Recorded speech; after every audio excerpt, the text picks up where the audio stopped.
It's time for the Your Personal Bank Show with Ferenc. In an era of chaos, confusion, and craziness, Ferenc is a voice for common sense. As a financial literacy educator, speaker, and entrepreneur, Ferenc cuts through the noise to help us understand how current events affect our money, economy, and our freedom. Now, here's Ferenc. Welcome to the Your Personal Bank Show. This is Ferenc. If you want to reach me, you can do so at yourpersonalbank.com. Yes, you will reach me. Email Ferenc, F-E-R-E-N-C, no E on the end, F-E-R-E-N-C at yourpersonalbank.com or 866-268-4422. Yes, you will reach me. I'm going to do something a little different at the end of this show.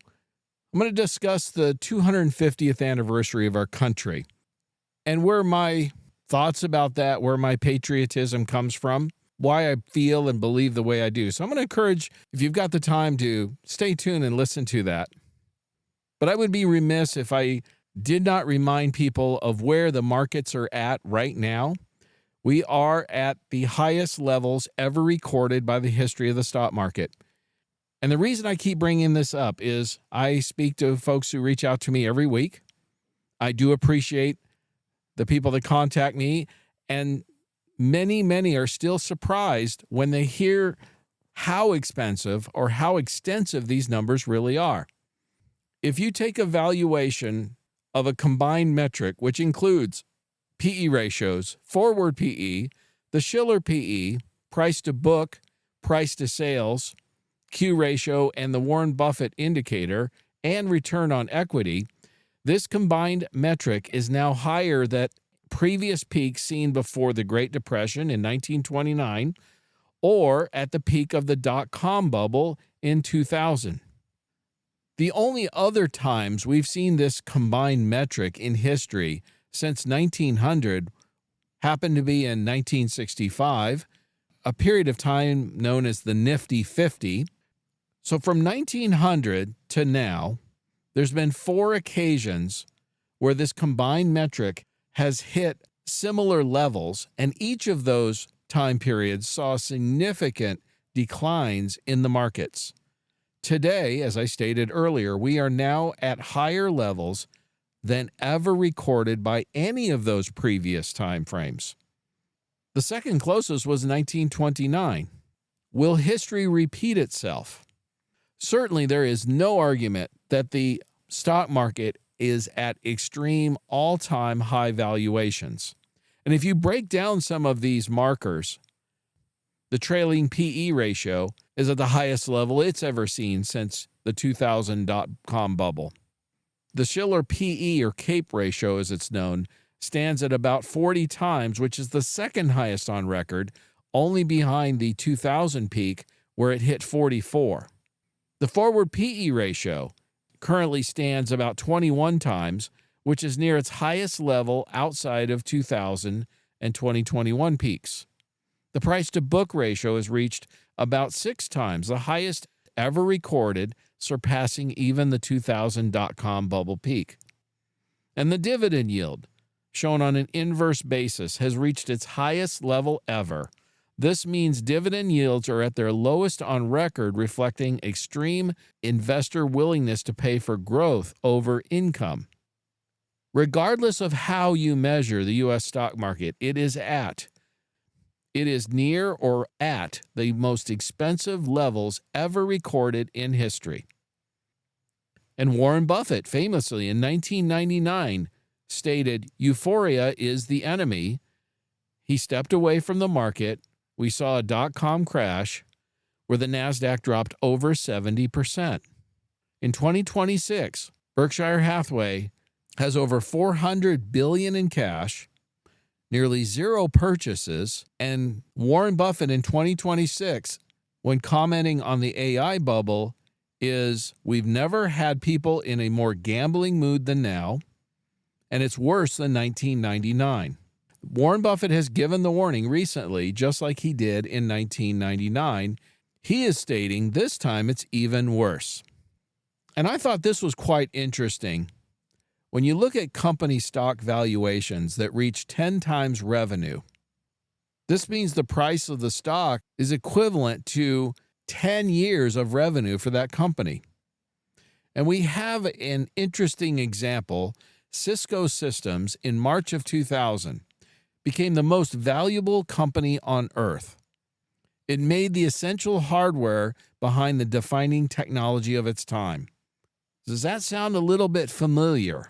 NVIDIA has been in that role for the AI bubble.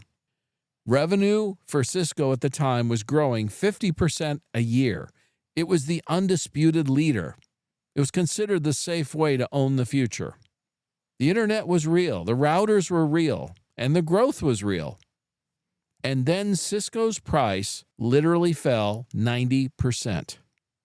It took until December of 2025 to see that price again.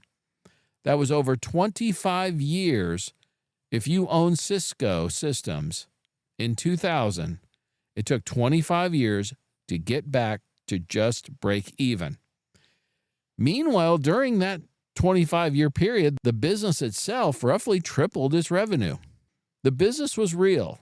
It did win. It took the stock 25 years to get back to where it was. You didn't buy the wrong company. You bought it at the wrong multiple. If you bought Cisco in 2000, you paid too much for it. And another example of a company that lost 90% of its stock value was Sun Microsystems. And its CEO at that time said one of the most honest things a CEO has ever said about a valuation.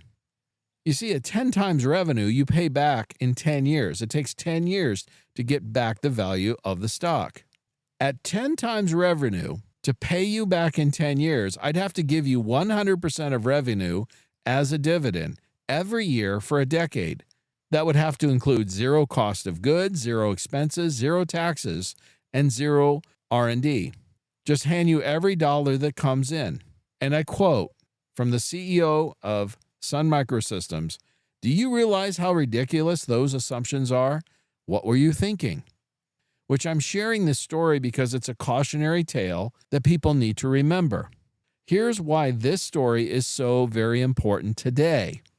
Currently, over 50% of the S&P 500 trades above 10 times revenue. We're talking about a different decade and a different company, but the math is still the same. And one of the charts that many AI bulls are pointing to is the promise of what AI technology can do. And many are passing this chart around as proof how much more room that AI still has to grow. Anthropic recently mapped out what AI can theoretically do against what it's actually doing across every white-collar job. They pointed out that computer and math, they projected 94% of that work could be automated. Well, currently only 36% is. Business and finance, 94% is possible, while currently only 28% is automated. Office and administration, they projected 90% automation possibility, yet only 34% of it is actually automated. And legal, 89% possible automation, only 20% is actually done at this point. Now, do I think more automation will occur in the future? I think most people agree there will be an increase in automation across many of these fields that they're pointing out.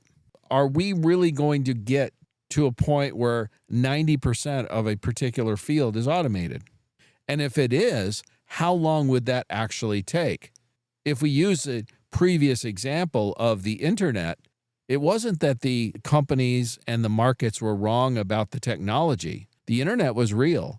The internet fundamentally changed our economy.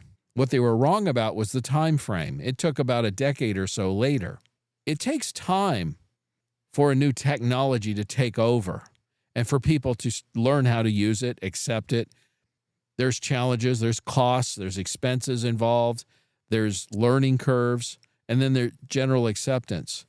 And what a lot of people don't realize is your pioneers and your early adopters live in a different world than the average person does. The average American's not living and breathing AI every day, like a tech nerd. And there's always a natural reluctance to take on a new technology, especially when there's a learning curve involved. lack of understanding, general hesitancy. It's just basic human nature. Sometimes it takes a generation even for a new technology really to take hold because the existing generation has gotten along through life without this new technology, and many consider, why bother? I've been doing fine so far. Why bother with this new technology? So much of these projections that Anthropic has made, where 90% of computer or office or business, legal jobs, things like that, could be automated, again, that may happen, but probably not in the time frame that they are projecting. And the challenge with the stock prices, the stock valuations of AI is the pricing is based on the possible automation, not what's actually happening, which is barely a third of what's possible. Market is not pricing what's really happening. It's pricing in the potential of what may happen. And that gap involves a lot of cost and integration and trust. The boring friction that stops a demo from becoming a workflow. See, the bulls look at it and see opportunity, while others look at the expense. And the real question comes down to is whether the economics are going to close the gap before the patience runs out with the investors. Index annuity products can be one of the best tools to allow you to continue to ride the upside as long as it does continue, but then not participate in the downturn when it does inevitably occur. If you want more information on this, contact me at yourpersonalbank.com. Stay tuned in the next segment because I'm going to share some things that are happening as we speak. They're really demonstrating some of the challenges that are occurring with implementation. And this might give you a more balanced view of the time frame of when AI will likely take hold and really make a difference. Stay tuned for more common sense from Ferenc. For more information, contact Ferenc at 866-268-4422 or yourpersonalbank.com. That's 866-268-4422. Concerned about market risk? I'm Ferenc Toth, host of the Your Personal Bank Show. The S&P 500 valuations are higher than at any time ever recorded in stock market history. This includes 1929 and 1999. We all know what happened afterwards. It wasn't pretty. Elevated valuations increase risk to the downside. Annuities and Your Personal Bank offer unlimited upside with no downside market risk. Your principal is guaranteed. Contact Ferenc at yourpersonalbank.com to maximize returns, reduce market risk, increase liquidity, and reduce taxes. I'm Ferenc Toth, host of the Your Personal Bank Show. This is the golden era of fixed assets. Annuities and guaranteed lifetime income are paying the best rates in over 40 years. If you looked at annuities over 2 years ago, the numbers have increased significantly. If you own an annuity over 2 years old, the new products can not only pay your penalty to switch, but are often guaranteed to outperform your current product. For more info, contact me at yourpersonalbank.com or 866-268-4422. That's yourpersonalbank.com. Welcome back to the Your Personal Bank Show with Ferenc Toth. Want more information? Contact Ferenc at 866-268-4422 or yourpersonalbank.com. That's 866-268-4422. Now back to the show with Ferenc Toth. Welcome back to the Your Personal Bank Show. This is Ferenc. If you want to reach me, you can do so at yourpersonalbank.com. Email Ferenc, F-E-R-E-N-C, no E on the end, F-E-R-E-N-C, or 866-268-4422. Yes, you will reach me. As I stated in the last segment, regardless of how you want to measure the valuations of the stock market, they are at all-time highs that have never been recorded in history. This is going back well over 100 years. And the biggest part of that is the AI push, the tech sector, and the assumption that AI is going to fundamentally transform our economy. I've stated repeatedly that I believe that yes, indeed, it will happen. But my concern is more about when. And it appears more and more like the pricing way ahead of its skis. The enthusiasm, the euphoria, the hype has gotten way ahead of itself. And here's some of the reasons why I believe that to be the case. First of all, many companies are now starting to pull back on AI spending after their costs spiraled out of control. Uber blew through their AI budget for 2026 by the month of April. Microsoft recently has cut back significantly their engineers' ability to use Claude, which is an AI platform that they invested in heavily, billions of dollars. And the reason why they cut back is it was too expensive. So Microsoft is admitting their own product is too expensive even for themselves to use. How in the world do they expect to sell this to others? Weekly usage of Chinese AI models has surged dramatically recently and has now overtaken U.S. level of AI by 3 times. The primary reason behind this is that the Chinese models are far cheaper, typically 90 to 95% less costly than the U.S. models, and many are reporting that they can do about 80% of what the U.S. AI models do. Just like we've seen in many other products, China is famous for creating cheap knockoffs. Most of those cheaper alternatives are not as good a quality as, say, the American-built option, but oftentimes they're good enough to be usable, and they're far cheaper. Well, if you're talking about AI usage, where again, it's 90 to 95% cheaper, that's massive. And if it can do about 80% of the work, depending on what you're doing, that may be just quite sufficient. Or I can see scenarios where larger companies, for example, have a bulk of their work done by the cheaper Chinese version, and maybe 20% or so of their more advanced AI needs are handled by the U.S. counterparts. What this is doing, obviously, is creating tremendous competition, and the projections of the AI usage that many of the U.S. companies were proposing will likely be far less because people are just not going to spend the money. There's a cost factor involved. The Chinese counterparts have already taken over the U.S. counterparts in total usage. China has cheaper energy costs and more efficient models, and this allows them to undercut U.S. pricing. This really brings into question about this AI spending frenzy to create infrastructure. Is it going to come to fruition? And recently, IBM CEO stated what many in the AI industry have been thinking but are afraid to say. Bottom line is, he stated, the math just doesn't add up. The IBM CEO stated, we're in the middle of another mass hallucination. Just like in the dot-com bubble, everyone is convinced that building massive data centers will automatically create massive wealth. But here's the problem with building infrastructure. You have to actually sell what's inside. The planned data center build-out over the next 5 to 10 years is staggering. You're talking about commitments in the hundreds of gigawatts globally. The capital expenses are in the trillions.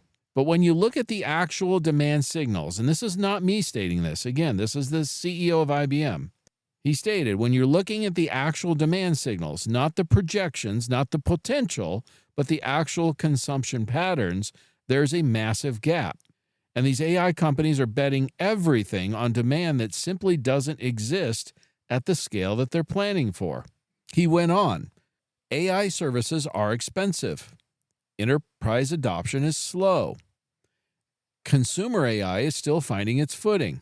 And the compute requirements being promised by the hyperscalers require a level of demand that would represent a fundamental shift in how businesses consume technology.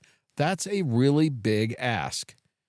He stated, I've seen this pattern before, the overbuilding, the belief that if you build it, they'll come, the groupthink that turns critical analysis into hearsay, and the result is nearly always the same. Companies are going to touch the stove. We're going to see massive write-downs. We're going to see pivots, shutdowns, and strategic reviews. And we're going to see companies that spent years and billions trying to be the AI infrastructure leader become case studies on how not to read a market. He finished up his statements by stating, wake up, the emperor has no clothes. That is a pretty scathing analysis of the cost factors of this AI infrastructure. And in real numbers, companies like Meta and Microsoft have now had to find creative ways to maintain a somewhat healthy balance sheet to meet Wall Street's expectations. Both of these companies have now turned to their vendors to ask for extended payment terms. That's not good signs of a healthy company from a financial cash flow standpoint. And Meta, for example, has now had to refinance $10 billion of its debt from 3.5% to now 7% by the end of 2026. So the interest on that $10 billion of debt they had is now doubled. Oracle had a similar amount recently where they had to refinance debt that was at 2.75. Now they're paying somewhere about 7%. Again, these are not signs of healthy cash flow companies. These are signs of companies who have had healthy cash flow that are now expending this money at a rate well beyond what they're receiving.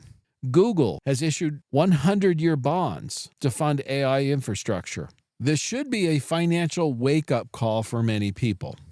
And if you are invested in the markets, and unfortunately, because AI portion and the tech portion of the market has expanded so dramatically, a significant, nearly half of the S&P 500, for example, is related either directly or indirectly to the AI play.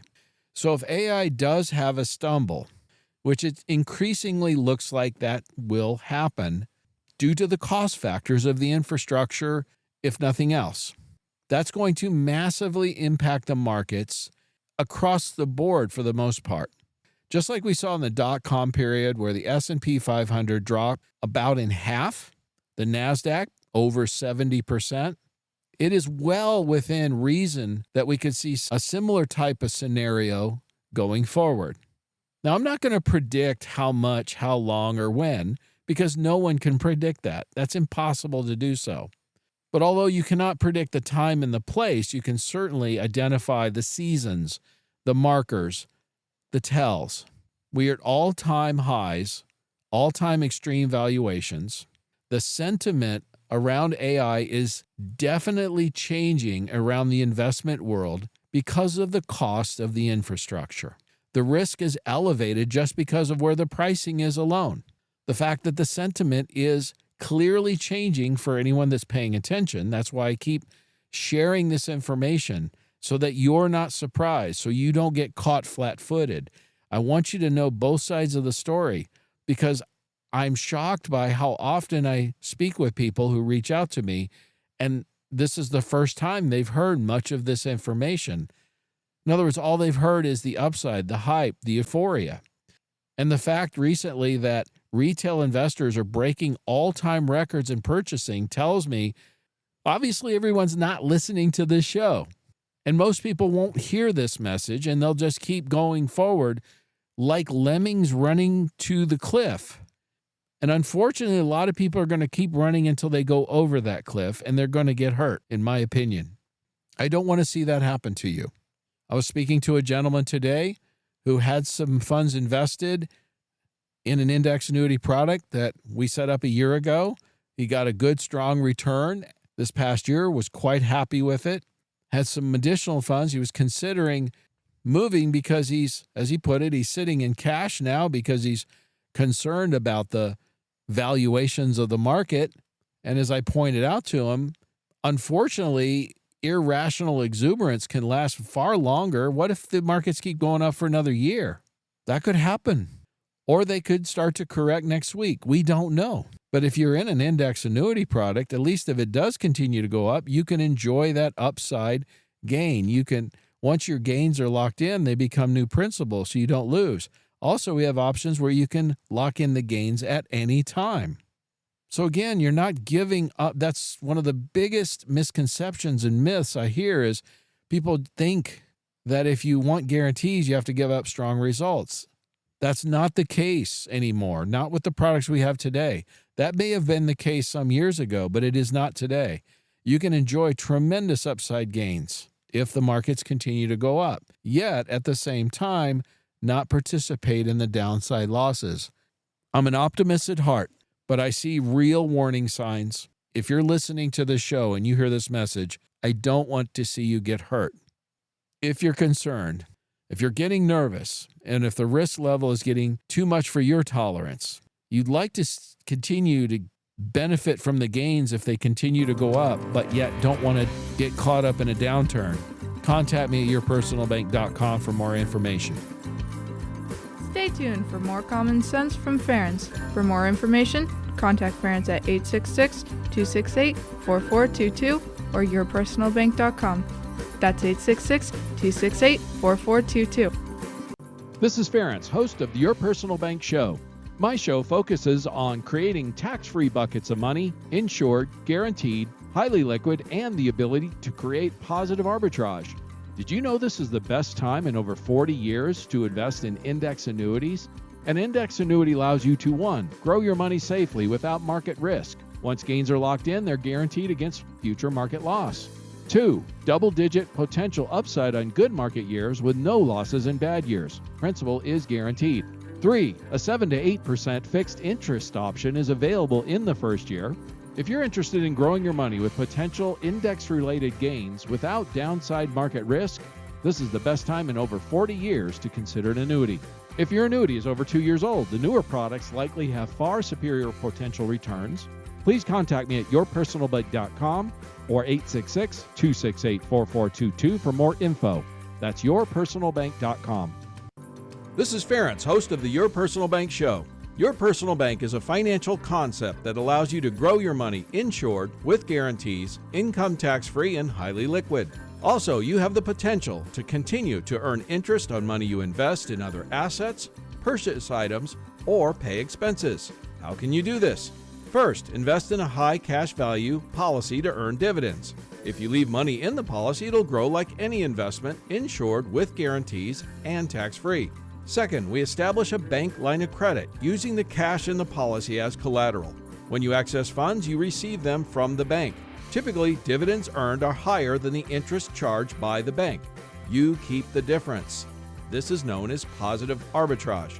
If you want to earn interest on money you spent or invest elsewhere, contact me at yourpersonalbank.com or 866-268-4422 for more info. That's yourpersonalbank.com.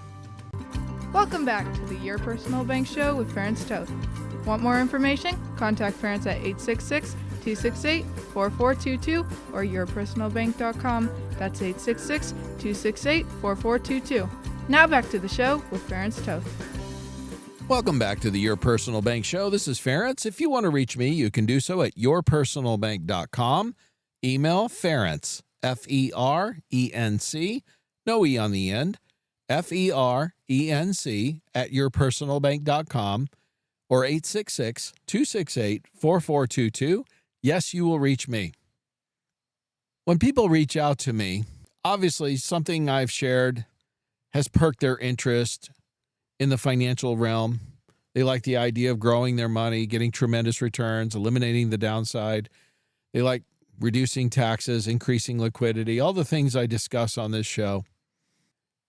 I get tremendous amount of compliments, and I truly am humbled and appreciate that the education that I share from a financial standpoint, whether it's financial literacy or helping understand a product better that maybe they have or have had or considering. I have a heart for education. It's something I enjoy. I also get a lot of comments because I share this about how I feel about our country. We're coming up on our 250th birthday, and anyone who's paid attention to the news or social media recently has, I'm sure, seen some of the clips of videos being shared by primarily Europeans that are visiting our country because of the World Cup. And I've watched a ton of those videos, and some of them are funny, it's humorous, heartwarming, healing even in some respects. Really, really wonderful in many ways. The sad part about it is the fact that many of these Europeans are so surprised when they come to our country, and they're not going to, in most of these cases, they're not going to New York and LA, the big cities that can have some dangerous places. That's the case. But we're seeing a lot of the videos from people that are in the heartland and places like Texas and the Southeast, and et cetera, because they're traveling between stadiums to watch their team play in the World Cup. And for them to actually see and meet actual Americans, the heart and soul of this country, what some people refer to as flyover country, those are the real Americans. And those of us, which are the majority, that live in these areas, know this already. But what's heartwarming is sometimes seeing the blessings that you have in life through fresh eyes is an amazing experience. Sometimes we have to be reminded of how blessed we truly are. Anyone who's a parent understands this when you go to a zoo or to a park or any new experience with a young child. And it's the first time, I remember our daughter, the first time she ever tried chocolate cake, and she just lit up and was so excited. And we got to live that experience all over again through her eyes. Again, as a parent, you understand what I'm sharing.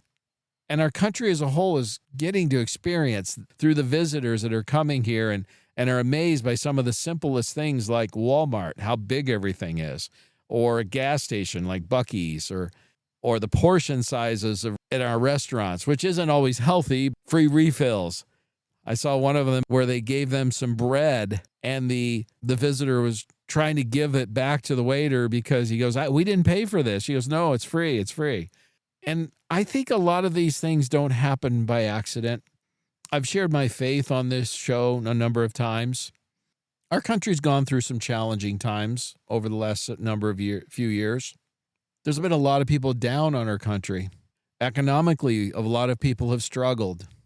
There's been a lot of political things that have happened, from having the borders open, for example, and a sense of malaise, if you will, that have come across a lot of people. I think we needed this as a country. I've felt some of those feelings myself at times, although I am generally a pretty upbeat person, an optimistic person, and like to look at the bright side. But I do understand the challenges, and sometimes I feel them myself. And there was a time not too long ago, even a couple of years ago, that I was really, really concerned about the direction our country was headed with the censorship, the open borders, the riots that were occurring on our streets. I do still have some concern about many of those things, but I also have a lot of hope. An analogy I like to use is if you read in the Old Testament, the history of Israel, and they listed off a whole number of kings, and the Bible referred to it as good kings and bad kings. And unfortunately, about 80% of Israel's kings were considered bad kings. Only about 20% were good kings. The decline of Israel didn't occur in a straight line over hundreds of years. It was more like a roller coaster, up and down, but gradually on a decline. And I was seeing that with our country too. But I'm also seeing a sense of hope starting to build that decline is voluntary. Decline is a choice, and it's not a choice we have to make. I saw this before when I was much younger, when Ronald Reagan was elected president. I joined the military after high school, worked at the White House. I was in the old guard. I actually got the opportunity to meet Ronald Reagan, and many of the guys that were in the unit who had been there previously frequently talked about the morale of the military, what things had been like before in the previous years during the Carter administration, and then the sense of hope, rejuvenation with the country. Inflation had been raging. I didn't really experience that myself. I was too young, but I did get to see how people were upbeat about the country. They were positive. They looked up to and appreciated members of the military. Again, guys in my unit were talking about how just even a few years prior that I got there, how they would go out to eat or something, and, they had short hair. They were obviously in the Army, and they were all looked down upon. Sometimes people would respond to them in a very negative manner. Fortunately, I did not get to experience that, because once Reagan took office and really turned things around from a perspective of the military standpoint, that, today even most people will say, thank you for your service. That was something that changed. It wasn't there before. And it gives you an idea of what can happen. A change in leadership. We hosted the Olympics, for example, around that time. There was a lot of sense of hope and optimism after a decade of struggle. And I guess what I'm saying is history doesn't repeat itself, but it often rhymes. And I'm seeing a lot of that same type of sentiment with this World Cup. We have an Olympics coming up too. I imagine there's going to be more sense of hope, optimism, patriotism will be expressed through that too. It's interesting how human beings we tend to get what we expect. If we expect the worst, that's what we get. We have a hope and optimism. We tend to manifest that. So I guess what I'm trying to say in a long-winded manner is I'm excited about the future. I see where I think we're coming out. It seems like we're coming out of a tough period where the direction, the focus, the things that were happening, the leadership or lack thereof, the direction of the country, most Americans agreed it was bad, it was wrong, they didn't like it. It seems to be turning a corner, and I hope and pray that continues. I believe it will. Yes, we certainly have reasons for concern. There's no doubt about it. But the fact that people are starting to get into celebrating the country again, supporting our men's team in the World Cup. Hopefully they do really well. We have the best team we've ever had. And it's tell you how many people I'm talking to have never watched soccer or football, as they call it, and are starting to do that for the first time because, they want to support Team USA. We saw that with the Miracle on Ice. Again, I was pretty young for that, but I've seen the videos and the stories, how people got really excited and sports can do that sometimes. And I think we're seeing that again, and I believe it's something that was needed. And for this 250th birthday, and for things to continue to go in the right direction for all of us who are citizens, who are Americans, and for our children, our posterity, as the founding fathers called it, I think for us to continue to go down this path that's more positive, more optimistic, where we can bring back that sense of the land of opportunity. A lot of people economically have been shut out of the opportunity to, say, own a home, for example, and it's been really discouraging, particularly for a lot of younger people. Now, this isn't the first time that's happened in our country. There were periods of time previously where economics were tough. The 1970s were no picnic, and the Great Depression wasn't either. But we as a country got through those times. I do believe better times are ahead of us. And some of it, I think that what I would like to see happen, some of it is we need to get back to basics. We need to go back to our roots. Why are these Europeans so enamored and excited and love the country and the people? And why are many of them now calling the United States the greatest country on earth? There's something special here. And it all started about 250 years ago. Our founders, our ancestors, started something really tremendous and really amazing and almost unique in human history.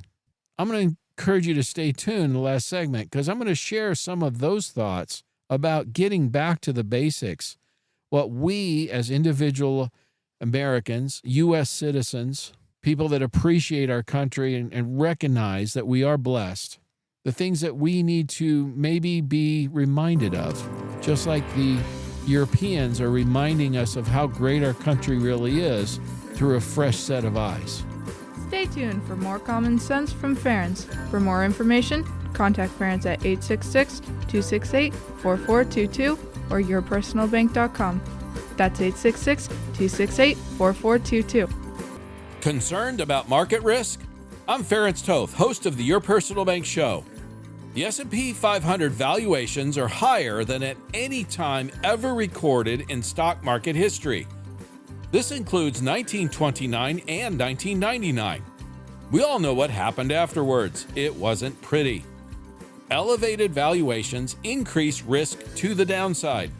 Annuities and Your Personal Bank offer unlimited upside with no downside market risk. Your principal is guaranteed.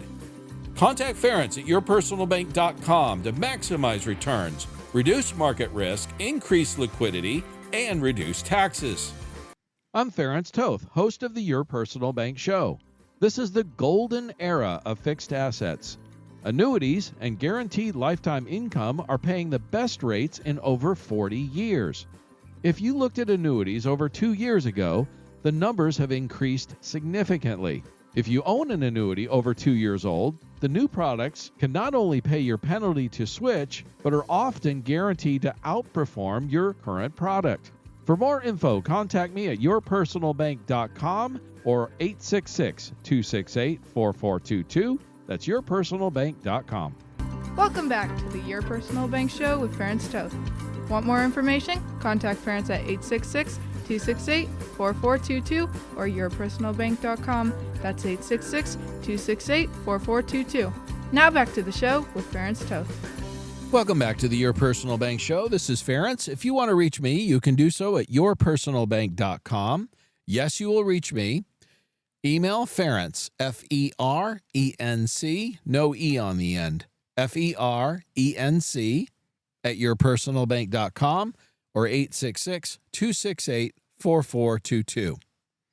I want to share a few thoughts of why our country is so special. I want to share with you where I'm coming from and why I feel the way I do.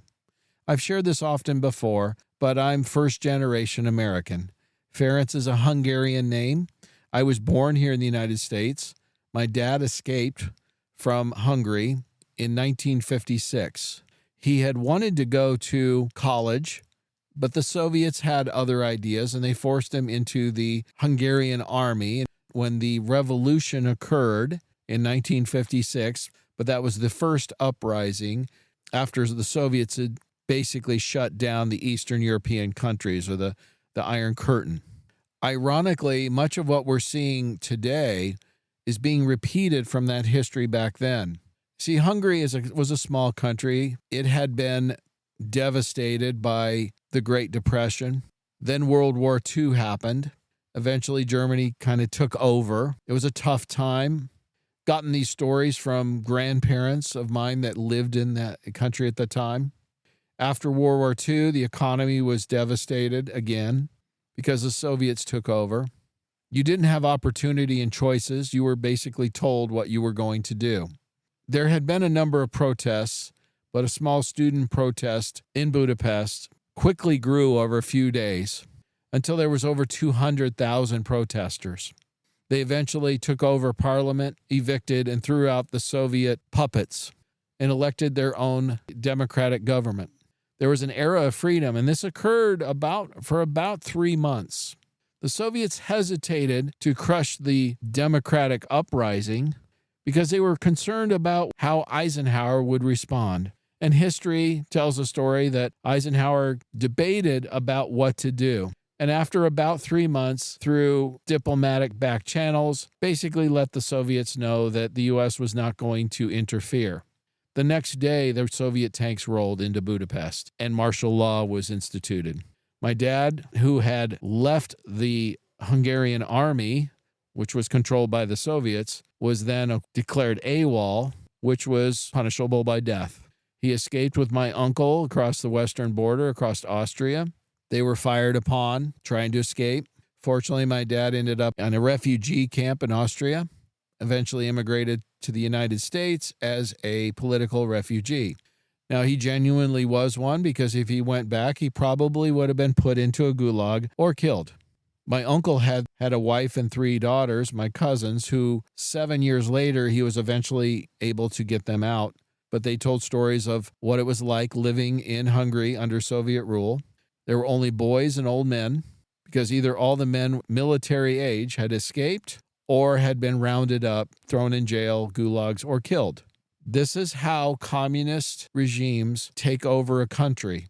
If you remove all the men of fighting age, you remove all resistance. This is a political reality that anyone who's lived under communism understands, and anyone who supports communism needs to learn before they learn the hard way. My dad ended up getting a degree in engineering, became an acoustical engineer, met my mom in college. I'm half Hungarian. I'm the oldest son. I got dad's name. He became very successful and a very well-known and well-liked person in our community. My dad loved the 4th of July, fireworks, and everything to do with it. He appreciated the opportunity, the second chance that this country gave him. And that was instilled in me as a young boy.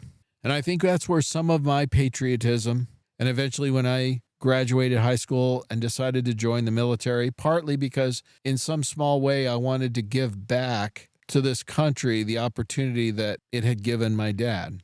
Because literally he probably would not have lived if it had not been for that opportunity. Many people have challenged me over the years when they've heard my stance on illegal immigration and saying I'm heartless and various things like that, or show my bias. Yes, I do have a bias. I'm a first-generation American. I was born here. My dad was a legal refugee, and he loved this country, and he was a productive citizen. And those are the kind of people we want here, not the ones that skip the line, do it illegally, and are a burden on the society. Working at the White House, I was in the old guard. I was a musician. I also played taps at military funerals, Arlington and other places. Those types of things will instill a patriotism when you experience and meet families of people who sacrificed their life for this country. I met soldiers who were awarded various Purple Hearts and other medals for their bravery. And you gain a true sense of respect when you meet those kinds of men and women. That has always stuck with me.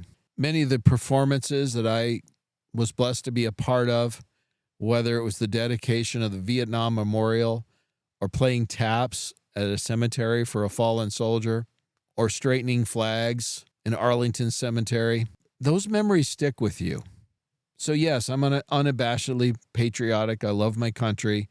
And it bothers me and it frustrates me, even angers me sometimes when I see people trying to fundamentally change what is arguably the best country ever created in the history of mankind. And if you don't believe that, you need to go back to some of the basics. And what do I mean by that? Well, you probably should read a pamphlet called Common Sense by Thomas Paine. If you haven't, you should. Common sense will help you understand the Declaration of Independence. And if you really want to get into the weeds and really understand, you should probably read John Locke, Two Treatises of Government. That's a pretty extensive read for those of you that really want to get deep into it. But then you'll start to understand where Thomas Jefferson got his ideas of life, liberty, and the pursuit of happiness. You see, the idea that men are endowed by their Creator with certain inalienable rights, this was a radical idea at the time.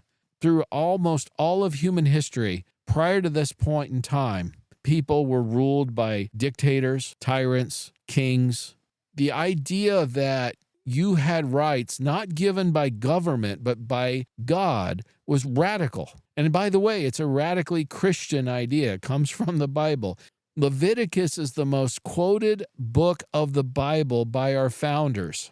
Now, Leviticus is a pretty heavy read. These were very, very well-read, almost scholarly type of people. John Adams, our second president, stated that our representative republic was wholly inadequate for people who are not Christian. You need to understand these basics.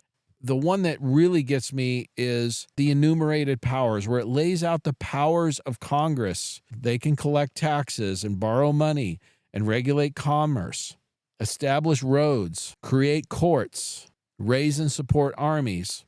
But then it goes on, I think, in my opinion, one of the most important but most overlooked amendments in the Bill of Rights is Amendment number 10. The powers not delegated to the United States by the Constitution, nor prohibited by it to the states, are reserved to the states respectively or to the people. What this is stating is everything in the Constitution limits the power of government, not the other way around. These are the basics, that our rights come from God, not from government or man. That the government is to be limited.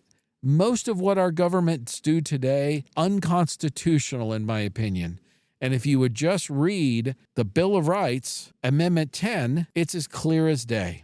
Even today, if you want to become a citizen, you're required to read these documents and to take a test on them. I think every American should, certainly when they graduate high school.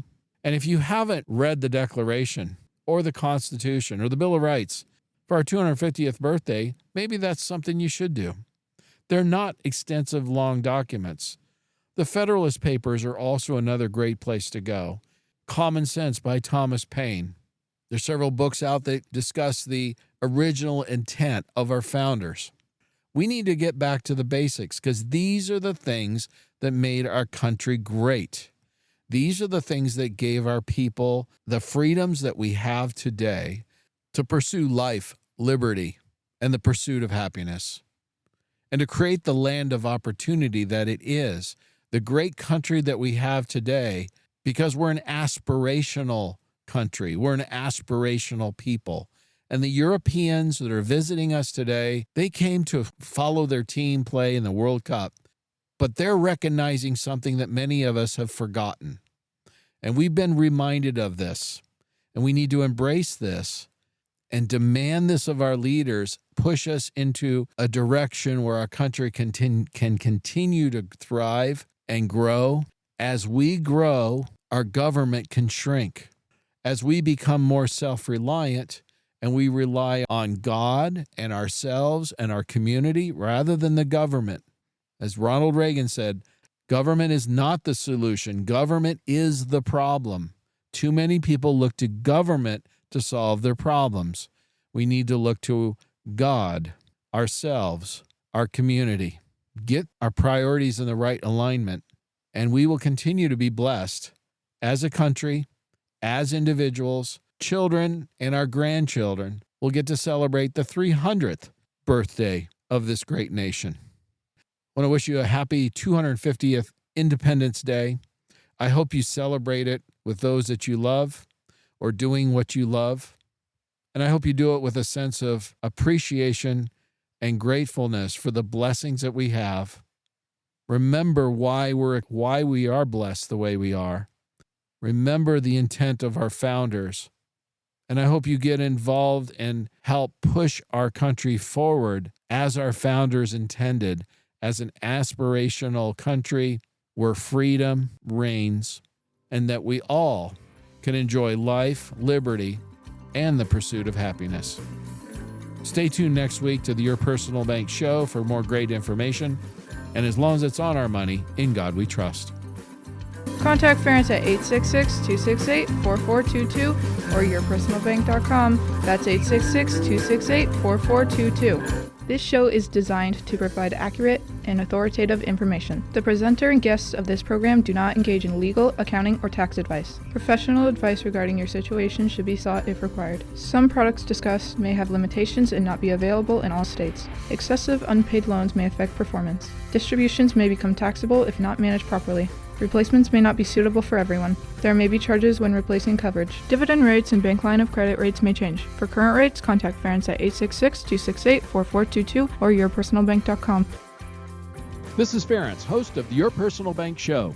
My show focuses on creating tax-free buckets of money, insured, guaranteed, highly liquid, and the ability to create positive arbitrage. Did you know this is the best time in over 40 years to invest in index annuities? An index annuity allows you to 1. Grow your money safely without market risk. Once gains are locked in, they're guaranteed against future market loss. 2. Double-digit potential upside on good market years with no losses in bad years. Principal is guaranteed. 3. A 7 to 8% fixed interest option is available in the first year. If you're interested in growing your money with potential index-related gains without downside market risk, this is the best time in over 40 years to consider an annuity. If your annuity is over 2 years old, the newer products likely have far superior potential returns. Please contact me at yourpersonalbank.com or 866-268-4422 for more info. That's yourpersonalbank.com.